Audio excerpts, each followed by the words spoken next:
Aloha, oau, o Alaka Paleka. Mahalo for joining me for Aloha Maui, brought to you by the Hawaii Community Foundation. Today I'm so happy to have this guest with me opening up our episode as we will discuss Lahaina. Lahaina changed forever on August 8, 2003. And how do we come out of it? Well, today we're going to discuss the changes that occurred in Lahaina with this young man who I have seen grow up from, I think he was in high school, and he studied with my dear friend Keala Kukona, did flowers with Auntie Diane Amadeo, and of course Auntie Nona, his kumuhula, Auntie Mahi. I've seen you study with Auntie Mahi, and he is today a cultural advisor, and he is here to share his ike of Lahaina and the changes that have happened even before August 2023. Aloha, Cody, Pueo, Pata. Aloha, thanks for having me. It is my privilege to welcome you to our podcast, Aloha Maui, and Stories of Survival. How do we thrive after the fires that happened?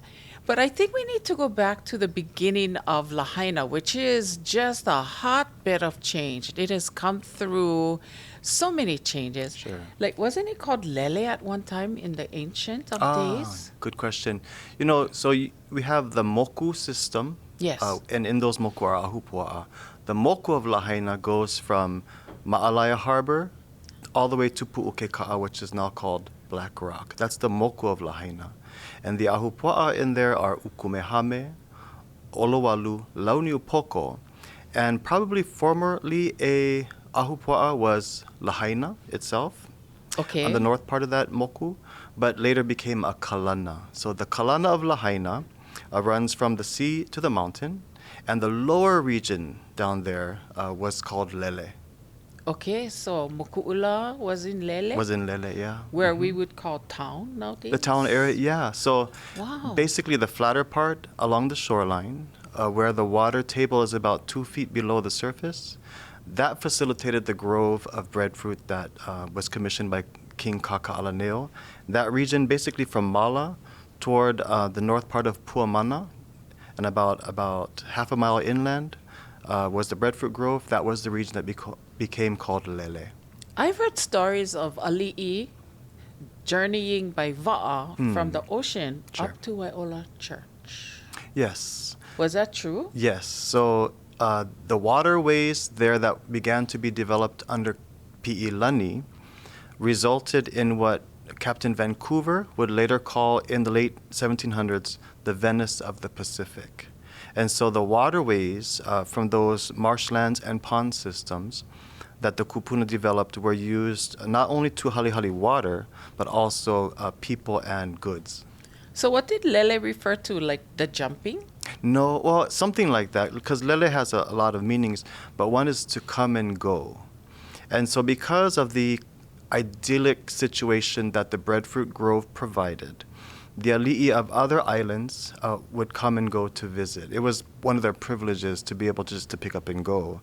And so the region, one source says that the region was named that because it means to come and go. Oh, so that's why the changes occurred so immensely in that area. Yes. They came and they went. Still yet, yeah. Right? So after the kingdom, who came to Lahaina?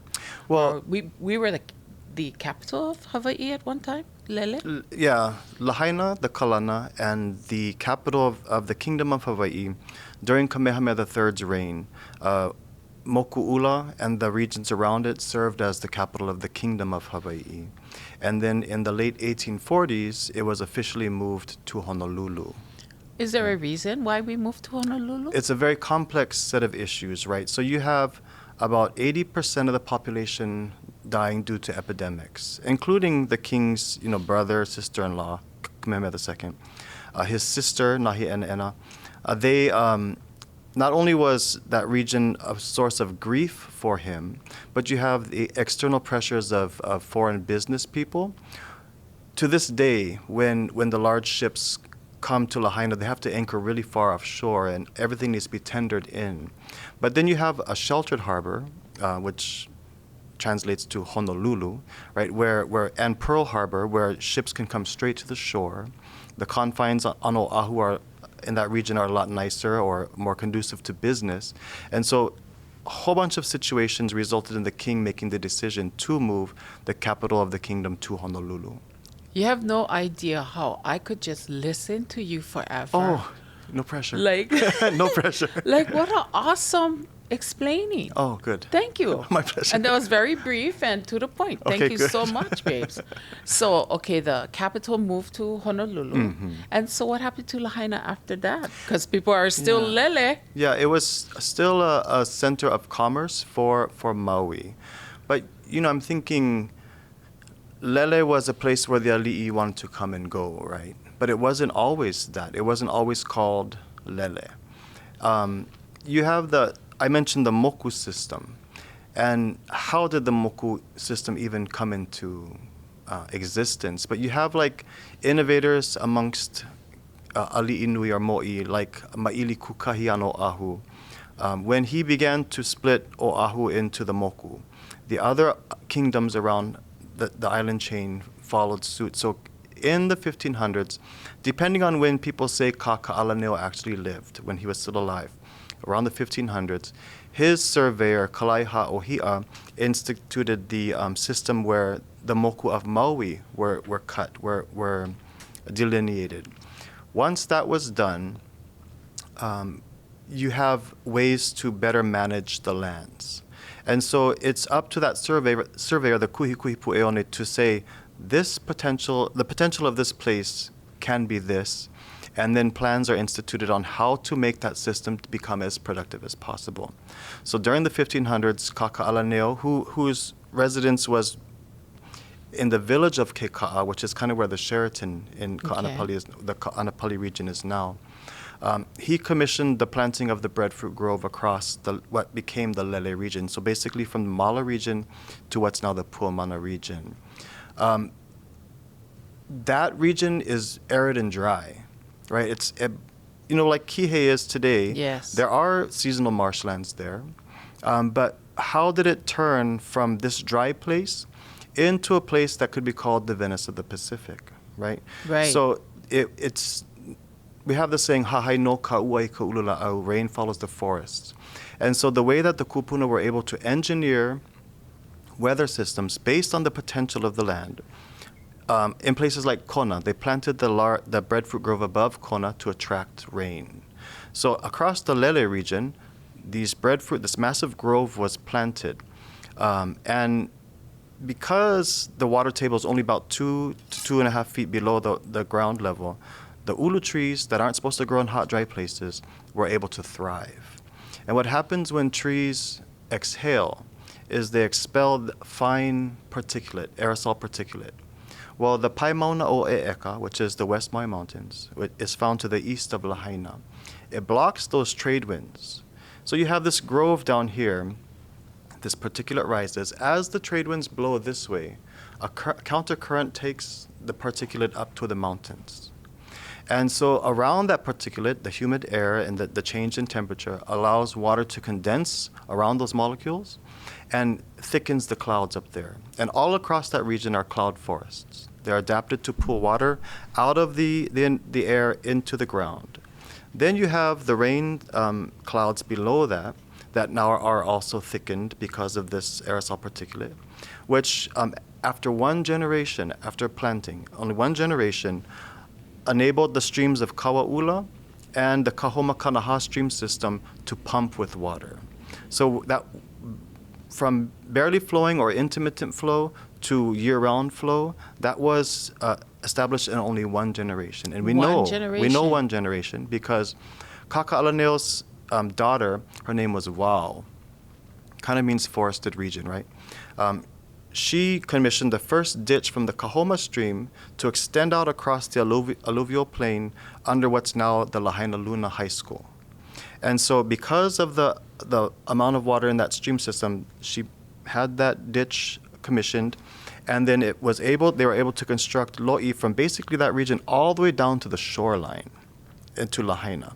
One generation after that, Pi'ilani had the ditch from Kauaula commissioned, extended towards Auwaiawau, and the lo'i systems extended basically down to the shoreline, right?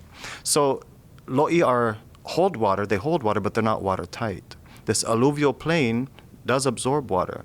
So you have this massive ground that's now being flooded a very organized manner, right? Yes. In water, also recharging the aquifer below that, which allowed the springs that feed the marshlands below to become year-round, right? And now you have all these marshy areas that are not challenges to the kupuna. They are now turned into assets because of the ponds, pond systems in Hawai that were constructed down there, including mokuhinia, and that was instituted in the reign of Pi'ilani. This brings a whole new meaning when we sing "Ika malu ulu Exactly lele" that. in the shade. Yeah, of the breadfruit grove of Lele. So that saying has never left the mouths of people in Hawaii, Native Hawaiians, from the 1500s when that grove was planted until today, right? Because it's the first line of Lahaina Luna's alma mater, right? Right.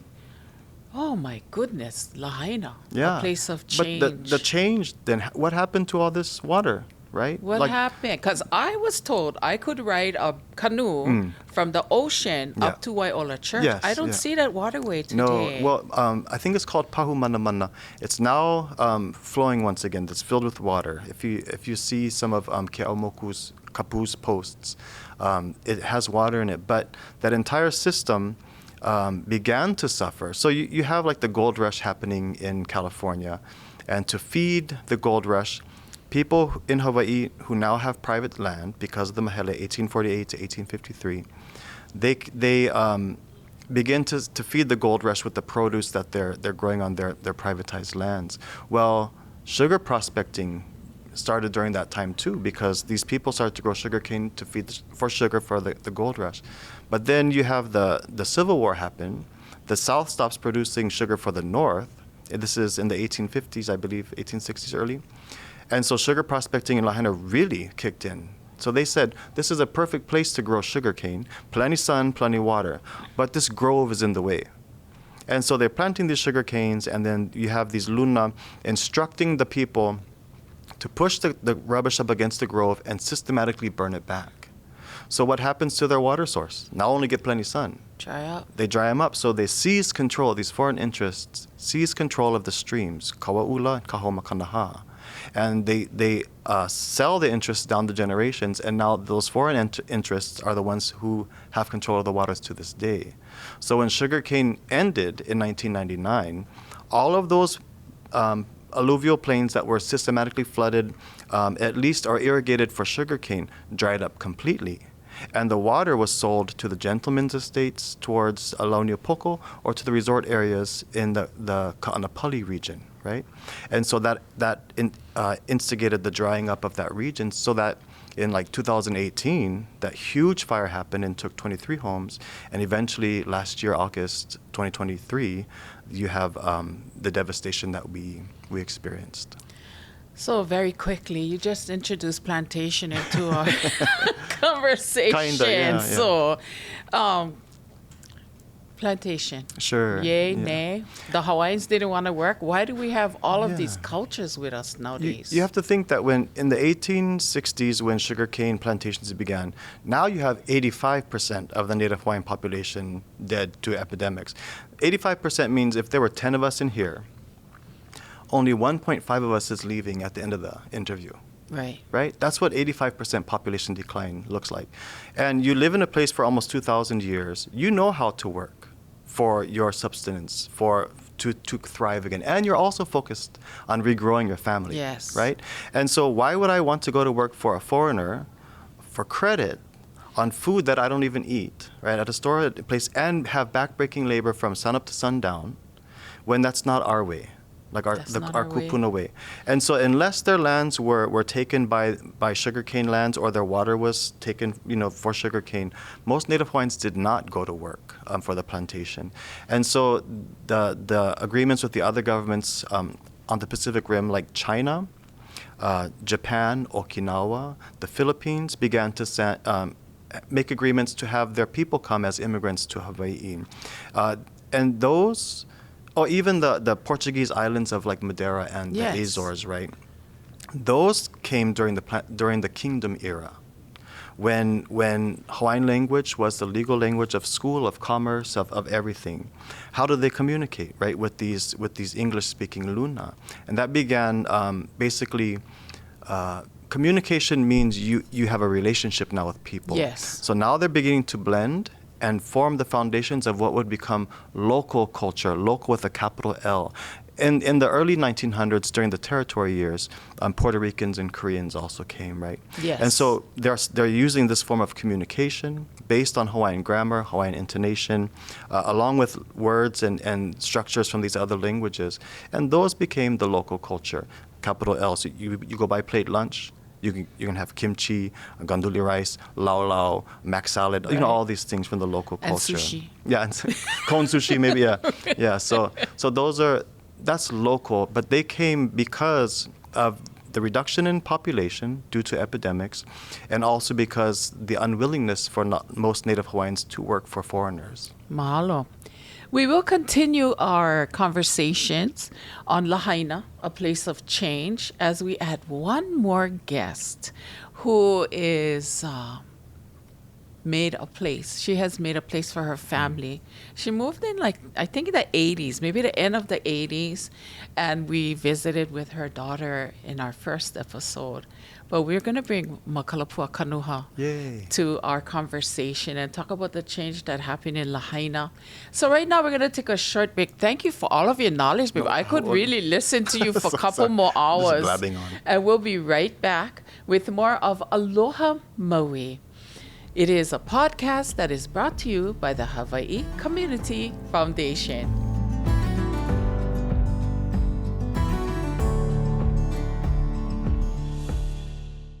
The Maui Strong Fund of the Hawaii Community Foundation is embracing the people and places of Maui affected by the 2023 wildfires. With support and resources for immediate and long-term recovery needs. We're following a long-range plan, guided by the community's vision, and we're so grateful for the impact of your aloha for Maui. Mahalo for your support and for being a part of our community. We've come through a massive storm. The canoe is on these shores of Lahaina, and we're rebuilding this canoe. If I'm the captain of this ship, our goal is that we're going to bring all our people home and bring them back to where they want to be so that it can be a reflection of what the community wants. Lokahi, coming together. Imoa, moving forward. Being pono, doing what's right. I want a place. Our kids don't want to leave. They want this home to be their home.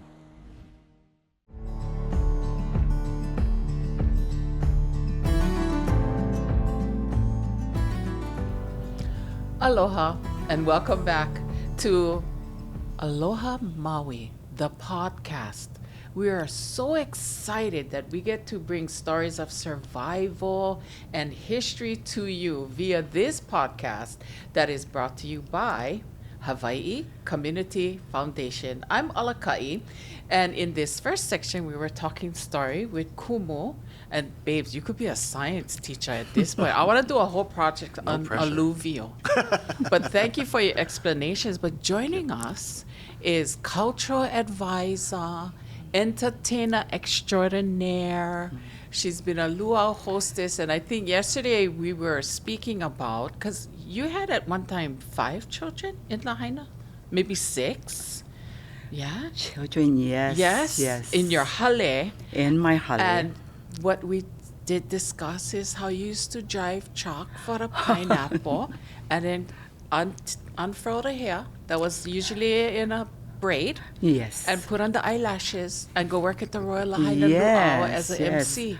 Somebody in my house must have shared that story with you. Right? That's what we do. That's what we used to do in the 80s, right? Yes, absolutely. We welcome now cultural advisor to many properties. And I hear you back at the Royal Lahaina. I am. I am still there since the fire, though. Yeah. We just pivot. We because do. Yeah, we because pivot. it's necessary. So I haven't been back to the Royals since almost coming up on a year. Okay. And thank you to them that, there's a lot of understanding, and, they've been very instrumental in supporting and helping our community as well. So, nice. But I haven't been back to the Royal Lahaina since then. But you are a culture advisor. Yeah. You are for many different properties. And if you ever need a seminar on intentional parenting, that's your girl. So in previous discussion, we were talking to Pueo, Pueo, about Lahaina and it's being a place of change. And I think what we came upon is, the community does this, and then it seems like we go a little bit too much this way, so we got to correct and go this way. Yeah. It's a balance of things. So I think we stopped in plantation era. Yeah. So we have all these people here. So how do they make a living? Tourism? Yeah, Yes. that was Yay proposed. or nay, tourism? Yay for great management of tourism industry, I think. That's a great statement. Tourism, yay, if there is a great management Yeah. of tourism. Yes. If it's extractive, nay. If it contributes more than it consumes, yay. Okay, Balance. as people that were employed in the entertainment area of tourism, yay, nay? Entertainment, that would really draw the people Yes. to Hawaii, but then it's our responsibility. I would always say that as a Kanaka, to educate them. And I'm not only talking about the tourists. So it's the corporate companies who bring these tourists to our home, because I believe that people want to do the right thing, but if they don't know what the right thing is, they'll continue on to do what is not culturally correct. So we as culture advisors, if we are not present, then we are absent. If we are absent, the voice of our kupuna is also absent. So it is very critical that we are there to help navigate that canoe. So my years in the so-called ho'okipa industry, I like to say. Yes, That's the hospitality industry. And I've learned that from Kanapali Beach Hotel, Papa Right. White, right? So, that's where I was very enlightened, because as you know, it's my career in the tourism industry started on stage. And, but then there was something that was really deeply drawing. It's like, okay, you can do all this, make all these people happy, but I want to make sure that when they leave us, that they're leaving something and not just, have a sunburn and, Mai Tai Right, hangover. Yeah, that's not and that's my own personal opinion. So that's why I went on a mission, because, when in the hotels, when they start, things go a little not producing revenue, the first thing would go is culture. Yes. In my mind, I'm like, why? This is Hawaii. And if we take out the most critical, important component in our home, it's not Hawaii anymore. Right. Yeah, it's not Hawaii anymore. So one day when they took out the Marriott Luau show, I was actually working over there as well. I said, okay. I went on a mission and I called every resort on this island to see if they had a cultural advisor, because I was curious, who's guiding their canoe? Who's speaking the truth on our people and what we do and what is valuable to us. And sadly, there was, out of all the resorts on this island, there was only 2. So of course, you got Kanapali Beach Hotel. right, And Ritz-Carlton. Ritz-Carlton. You can say it here. Yes, Kanapali It's Beach okay. Hotel and the Ritz-Carlton Kapalua. So Right. I was like, oh boy, we really have some work ahead of us. We do. As Kanakas, it's our kuleana. And if we don't take on that responsibility, then somebody else will navigate the canoe and take it far away from the island. Yeah. I find that the pilina, or the relationship between the host and the guest, has changed. Like my dad was an entertainer in the 60s. Uncle George Pueo was an entertainer in the 60s. Danny Kapoi, my shout out to Auntie Kuchi, who was the first solo hula dancer here in beautiful Maui, because they knew the people. Yeah. Because there was a driver who was taking a tour to Hana, and he brought my great-grandfather to our house in Kuau. So there was a pilina. Yes. Like, you know, if you went to watch a certain group, you went to their house. You went to their child's graduation party. Yeah. You came back when that child got married. I don't see that Yeah. anymore. Tourism today is accessible, right? The ability to travel is really accessible, but back then it was more of a treat too. So I think you came with a different form of adventure and appreciation in the 60s, 50s, things like that. So once people get here for fun in the sun, how do we share our actual aloha with them? How do we do that? With the tours that we offer? Do we say only these kind of tours, or do we still feed the fish in Kapalua? You know, for me, as an educator, education is the most important. Yes. Where does education begin? Oftentimes, what they see in marketing is what they expect, right? Marketing Yes. of the actual Yes. properties. Yes. Mm-hmm. I mean, why don't they Indeed. come? Why aren't there mandatory classes on the plains or presentations on the plains about cultural expectations and what's appropriate here, right? That's what we are. Yeah. That's what Hawaii Community Foundation is bringing to the Yes. world. These episodes are all about education, Yeah, yeah. and why we've come to this point where we need to survive, we need to thrive. A bad thing, a traumatic thing has happened in Lahaina, but we get to reset. We get to Yes. press the button It's and an reset. opportunity. Yeah. It's very Right? important. So, like Pueo and I, at least once a week I would see him or Mehana. And what was critical was our culture sensitivity training for those who came to Lahaina to kokua and help us to do the debris removal and whatever needed to be done. But that also is currently, as we speak, has been implemented into the ho'okipa industry. So the properties that I actually worked at prior to the Royal Lahaina is the Kanapali, not Beach Hotel, but Right. I went from Kanapali Beach Hotel and then went to Kanapali Ocean Resort Villas. You know, being at KBH was very comfortable for me because, you know, everything was very Hawaii. Well, that We was all- Dr. George Kanahele's Right, program, right? Right, From that the was beginning. exactly his program. So, you know, with Mr. White and with Laurie, you know, Laurie, Yeah. she's very, Right? yeah, she really encourages. Local-centric. Yeah, She's a she's local very, girl. she encourages and pushes you to be better than where you are. So, I went to, they both sent me to Ola Hawaii. So it was a pilot program with Naha. Right. And then there was like 21 of us who graduated from the program, building the cultural sense of place training. And then I left KBH and then went on to KOR. So taking what I've learned and implementing that into the Starwood organization.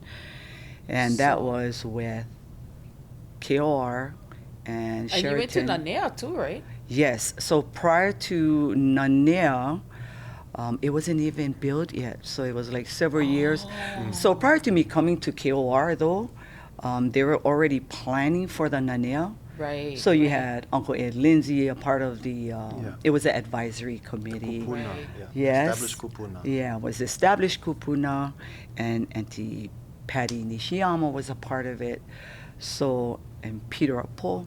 So when I came on board, I was just given this book and having that opportunity to teach, to train, to be sent to corporate in Right. Florida to train them before Nanea was even built, and even training all the salespeople, you know, about the culture sense of place, and to help guide them. And having the support from the CEO of Starwood, he said nobody works until they get trained. Right. So You were nobody speaking of works that. until they get trained Right. and go to the culture sense of place training with Makalapua. So it's not me, but then I brought other people in to Right, help right. to do the push. And then from there, Nanea was established. And so I built the cultural department. Culture department, and my first employee was Orlani Koa. Oh, I remember. I brought Orlani Koa on. She's still there, yeah. Yes, and she is. So that's how it works, right? So when she came, and then I hired Kawi Kruger, as Oh, well yes. as Kaimana Purdy, and then Makamaya Y. So, of course, corporate doesn't realize, they don't know how to build a department. Yeah. So I had to build the job description, the expectation. So with us being present in the tourism industry, it works. So even when I go to different hotels, it's been established already. So I'm no longer at Nanea and at Kanuha Ocean Resort Villas, but Aura is there. And she's at Nanea, but Pomaikai Kruger Yeah. is at Kanuha Ocean Resort Villas. That's also a product of intentional parenting. The Community Kruger nurturing, children. yeah. Yeah, because I think we have two that are actual Richard Ho'opi'i falsetto Yep. champions. Pomaikai and Koi. Yeah. And yes. maybe one or two is Hula Ona Keiki champions. Yeah. Pomaikai is a kumuhula. Right? Yes. Daddy plays and mommy Yep. dances Yep. with Uluwe Higurao. Yes, So that's yes. intentional parenting.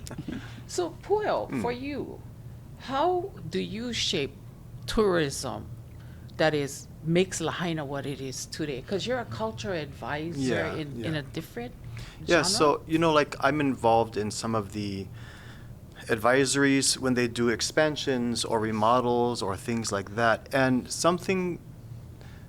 if the industry is extractive, it's no good for Hawaii at all. And so from the marketing standpoint, if you show pictures of all these foreign tropical plants that are in this white sandy beach area, they're water suckers. They suck the water out of the environment. Why is it that we choose that image, that type of setting, to allure them? Why isn't what we have lava, right? They're trying to create something artificial, overlay it here, and then we sell that as Hawaii. When all that's doing, from environmental degradation to the type of people that come here, it only extracts from us and does not contribute. Yeah. That is such a subtle rip. I got it. Whoever chose the plants, Yeah, I mean, not just that, Just but have the a- type and of get rid of architecture it. there. Now they're doing great types of recycling or reusing of rubbish. But if you have 167,000 people on Maui, Right. and over 2 million visitors coming here, who is filling our landfills? Who is driving on our roads, right? And yet we have Right. to pay for the maintenance of all these things. And so, how do we turn that into something that's contributive as opposed to simply extractive? Inside I'm incited, but I'm behaving because you're speaking. We go in, And then- You like me pilau? Speaking so eloquently. Okay, so behave then. Yeah, All yeah. right. But it's about education too. Like she said, the Starwood brand. But if we can get to the companies, anywhere else across the continental U.S., culture is a hobby, whereas here it's an oihana. We are trained to be cultural, to contribute to our communities. And so when they see hula, it's treated as a diversion, as a distraction, as something extraneous. For us, hula is a life, right? We're the historians, we're the culture keepers. So the education that takes place at such a corporate level, I think, also is important, down to the visitors that actually stay in the rooms. Right. Okay. So we have the visitors. Then we have and I do not mean to offend anyone in any way. Yes. We have Hawaiians, then we get non-Hawaiians. That can be Japanese, Chinese, Filipino, Micronesian, Mexicans, Portuguese, yeah. Portuguese, Koreans. I don't mean to leave anybody out. But why should they buy into the thought that, how come only Hawaii? How come only Hawaiians get to talk about their place? What about us? Yeah, I don't support that because the local culture that is so, it's the thread that runs through everything here in life, is what makes this place unique, but it's also the symbol that shows how people can get along and form community, right? So these people, brought as immigrants perhaps, or came as missionaries or as paniolo, when they married into and became integrated into the community, they did not intentionally set out to change the community. Perhaps the missionaries did, right? But they're here melding into this. So when I go to this local person's house, whatever their ethnicity is, open the icebox, get the same things in their icebox as get in mine. I go into their car, turn the radio station on, I hear the same music. That's local. We all get along. We have this common understanding, this common culture that we do. But what happens now on Maui, when more than half of the population, 60-something%, were born out of state, come here? What values are they bringing now and overlaying? Then, when those communities elect people to the county council seats, those values become overlaid onto local. And so the culture begins to change. But if you come here for Hawaii, it's founded on Hawaiian culture, but perpetuated through local culture, local capital L. I've never heard capital L, little L. Is this a new thing out of Maui? Yes, yes, it is. We have to distinguish, right? Because you might have somebody that works, along Front Street, and they came here 3 years ago, and they're not from these foundational communities here in Hawaii, but they call themselves local. But you go in their icebox, get whatever, patchouli or whatever they're going to use. Hummus. Hummus and all that kind of stuff. Love hummus, but right. But they don't with want taro nothing. chips. Yeah. So what? And then they're able to claim local because they are localized here. But if they're not living in a local style, capital L local style, or melding into it. You look at their Facebook friends, if I only get one person in common, I need to have 17, 18, 20,000 in common with these people. Right. That's local, that's part of the community. So are you living as part of the community or apart from the community living here? Oh boy. Right, and so if you're a part of the community, that's when you begin to meld into capital L local lifestyle. So what was that? Are you a part of the community or living as apart from the community? Apart from the community. Yeah, apart. Yeah. This is now my doctorate thesis. Are you living a part or apart? As a part of the community, or are you living apart from the community? Yeah. Babes, you are a kumu, babes. Thank you right. so much. I'm Alaka Paleka, and we're going to take a little bit of a break from Aloha Maui, our podcast. But today is such driving conversations. Makalapua, Kanuha, kumu Pueo pata. Short break, and we shall return with Aloha Maui, brought to you by Hawaii Community Foundation.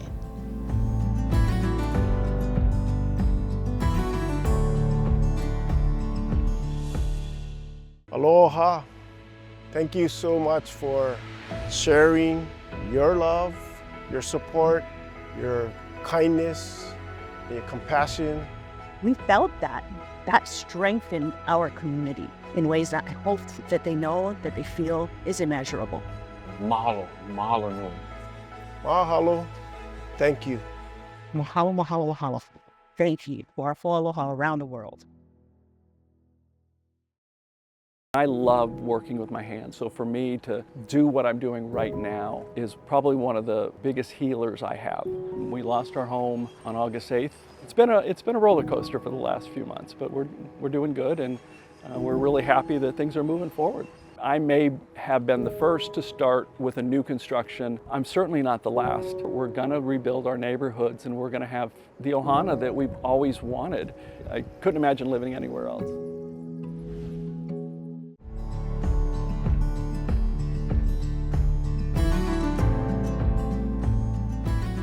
Aloha, it's Alaka Paleka again for our final segment of Aloha Maui, a podcast that is brought to you by Hawaii Community Foundation. Today we have had some hard-hitting, deep conversations with Kumu Pueo Pata Mahalo, cultural advisor, entertainer extraordinaire, Makalapua, Kanuha. Mahalo for being here, you guys. And we have discussed how Lahaina has been a place of change, climates, historically, demographics, financially. How has Lahaina's place of change, what does it look like in 2024? And how do we thrive after the trauma of August 2023? Kumu Pata. You know, I think as soon as the fires began to happen, the strength of community is what upheld everything else that happened. Correct. And so, but that community is not just based on Native Hawaiian culture, right? Correct. The community consists of all these ethnicities that came for different industries, whether it's sugarcane, pineapple, or resort industries, coming together, going through the system of school, you know, becoming integrated, and forming the unique Lahaina culture, the Lahaina community culture. Those are the ones that I think will drive forward, that need to drive forward what takes place in Lahaina from here on out. Right? Oftentimes people were making choices for the community, things that didn't necessarily appeal to the community, that ultimately led to the destruction of the community or the damaging of the community. So that's the community that will drive everything forward. And it's through that sense of community too, right? That they've developed over this. And now they have more commonalities through this disaster that they've all gone through. I'd personally like to thank Benny, who put my cousin, who was on a walker, into the water. Noni put her into the water, and her lovely daughter Lani, where they stayed for 8 hours, but they are alive and well today. Mahalo Benny, who's not Hawaii, but he was there. It is a strong sense of community in Lahaina. Makalapua, you've raised your family to be the caring members of this community, sis. Mahalo. Thank you. And, you know, a lot of these teachings, like what Kumu is talking about, you know, we live in such a diverse community today. Yes, you do. In Lahaina. But many of our community members, like some have just arrived, some came 20 years ago, 30 years, 50 years ago. But I believe it's the teachings of our kupuna, of what ohana means, of what kaya ulu is. We contribute. Same thing, we're going to have a dinner. You know, show up without your meal. Right. You know, because then everyone is complete. You come, you bring rice, macaroni salad, you know, you bring sushi. Right. You know, you bring adobo. And then if you get left over, here, take some food home, take food home. That's ohana. Nobody is left without. So I believe in our community today, that is what dwells within everybody's home. And it just, you know, that's the Lahaina community that we have today. You know, and I don't want to just say Lahaina. I only say Lahaina because that's where I live. That's the focus. Right, that's the focus.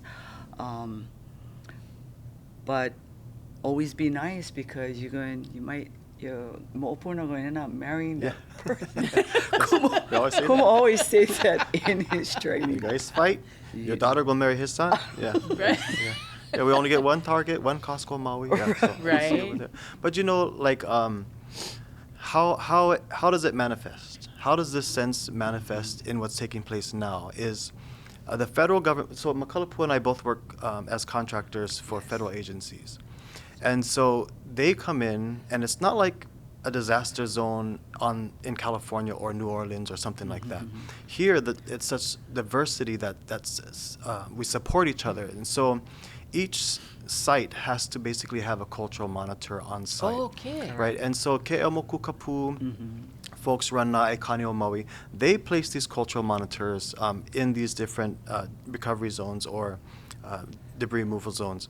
What that means is, are there Native Hawaiians in there? Yes, but there's actually representatives of all ethnicities in the Lahaina community, so that if now they're addressing this particular property that once belongs to this maybe Visayan family. Okay. One of the cultural monitors will be there who speaks Visayan or is related. They'll say, this is Auntie so-and-so's house. Over there, I remember she had her small Catholic shrine. Or over here, she had this type of tree that was important for them. So they help to inform how people interact in the space. They support the archaeologists there who might come across something, underneath this modern cultural site. And they also help the contractors who are there for debris removal.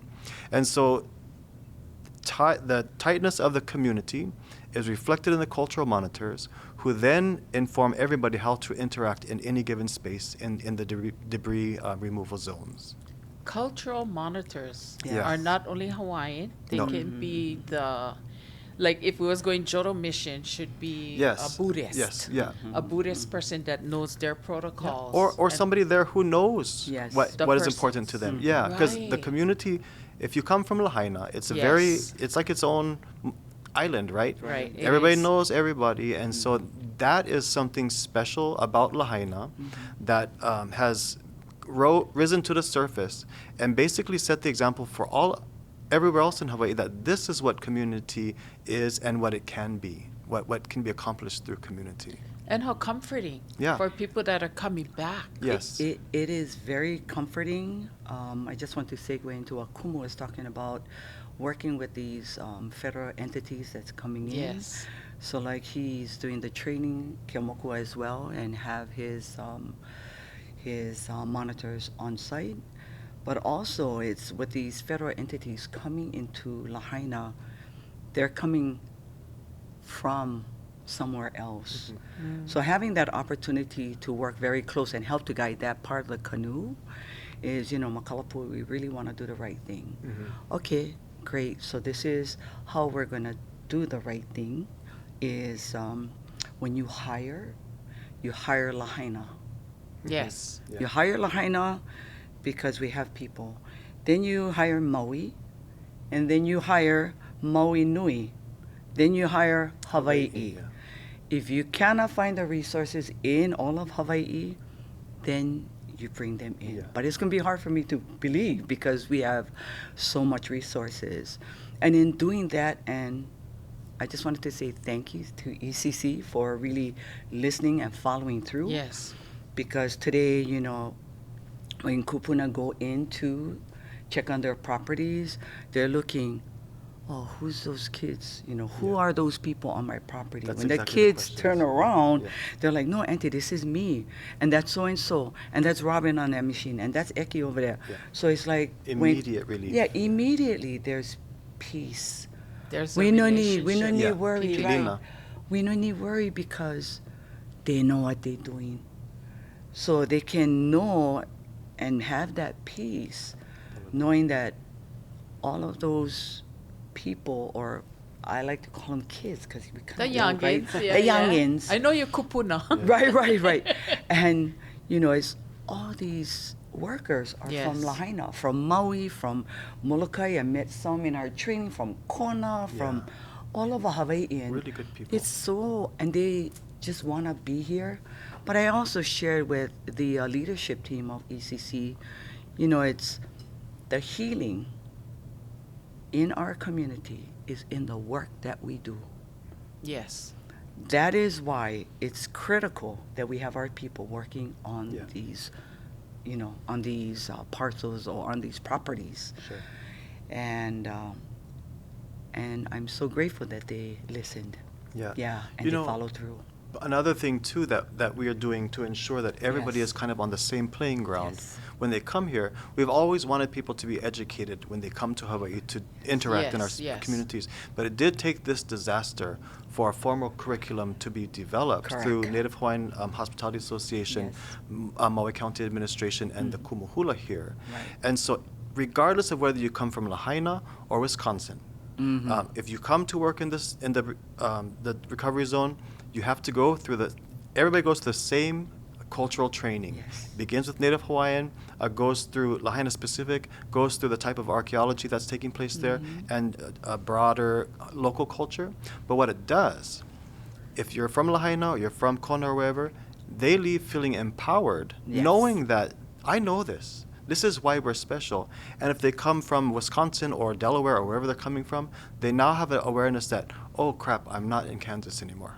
I'm not in Yeah. Kansas So anymore. that's what it opens everybody's eyes, and what I love about it is the empowerment that the local people leave feeling with. Like they They always are saying, I never know, and I knew that, and thank you for doing this. Yes. You have older people in there saying, crying, saying, my kupuna said the same thing. We never heard this said like that, and it empowers people. And community can empower community, and that empowerment, along with the ability to work in this zone, is what's going to drive the recovery and make it meaningful to the local people. Capital And L. in the end, what I'm experiencing right now, so as we, are cleaning Lahaina and everybody's leaving, so you got EPA who left, and in their exiting out, they're sharing how they've learned so much from this disaster from our community. Yes. And their lives have been changed,